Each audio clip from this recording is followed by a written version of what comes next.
ជាវ័យពេលខ្លះនៅតែឆ្ងល់ដូចសួរទៅខ្យល់គ្មានអ្នកណាឆ្លើយបានដឹងត្រឹមពេលនេះមានមនុស្សពិសេសនៅក្បែរប្រាណប្រកែកមិនបានថានេះជារឿងនិស្ស័យជាវ័យជារឿងពិបាកនឹងបកស្រាយដឹងត្រឹមរីករាយពេលយើងនៅក្បែរគ្នាព្រោះនៅក្នុងលោកនេះមានមនុស្សច្រើនណាស់អត់គណនាប៉ុន្តែក្តីស្នេហាគឺត្រូវការតែម្នាក់ប៉ុណ្ណោះទោះជាយ៉ាងណាក៏នៅតែគ្មានអ្នកណាល្អជាងរូបអូនជីវិតនេះមានអូនតែម្នាក់បងហាក់មានអ្វីទាំងអស់អរគុណដែលអូនស្រឡាញ់បងទាំងបងគ្មានអ្វីសោះឲ្យបងសុំទោសព្រោះបងញាក់ក្រទោះជាយ៉ាងណាក៏នៅតែគ្មានអ្នកណាល្អជាងសង្សារខ្ញុំសើជុំគ្រប់ពេលតែងតែមានវត្តមានអូនកុំដកធ្វើជាកម្លាំងបណ្ដាលចិត្តជាស្នេហ៍ពិតព្រមនេះខិតដល់ឲ្យបង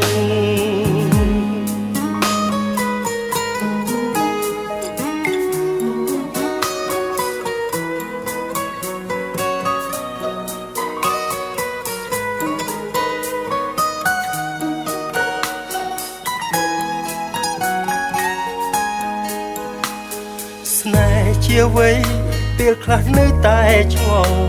ដូចសួរទៅខ្យល់គ្មានអ្នកណាឆ្លើយបានដឹងត្រឹមពេលនេះមានមនុស្សពិសេសនៅក្បែរប្រាណប្រកែកមិនបានថានេះជារឿងនិស្ស័យជាវ័យជារឿងពិបាកនឹងបកស្រាយដឹងត្រឹមរីករាយពេលយើងនៅក្បែរគ្នា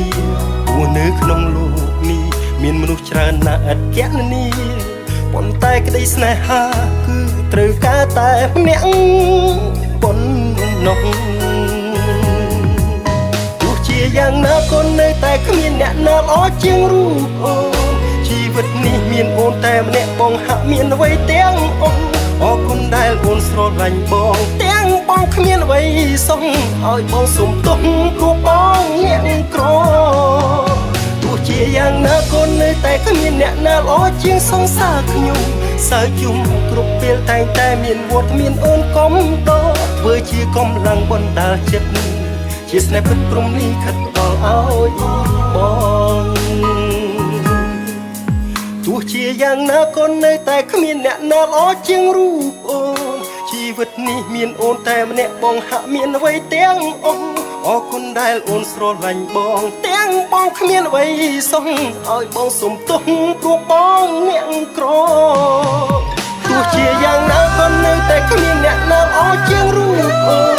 ជីវិតនេះមានអូនតែម្នាក់បងហាក់មានអ្វីទាំងអស់អរគុណដែលអូនស្រឡាញ់បងទាំងបងគ្មានអ្វីសោះឲ្យបងសុំទោសព្រោះបងញាក់ក្រទោះជាយ៉ាងណាក៏នៅតែគ្មានអ្នកណាល្អជាងសង្សារខ្ញុំសើជុំគ្រប់ពេលតែងតែមានវត្តមានអូនកូនដកធ្វើជាកម្លាំងបណ្ដាលចិត្តជាស្នេហ៍ពិតព្រមនេះខិតដល់ឲ្យបងធ្វើជាកម្លាំងបណ្ដាលចិត្តជាស្នេហ៍ពិតព្រមនេះខិតផ្ដល់ឲ្យបង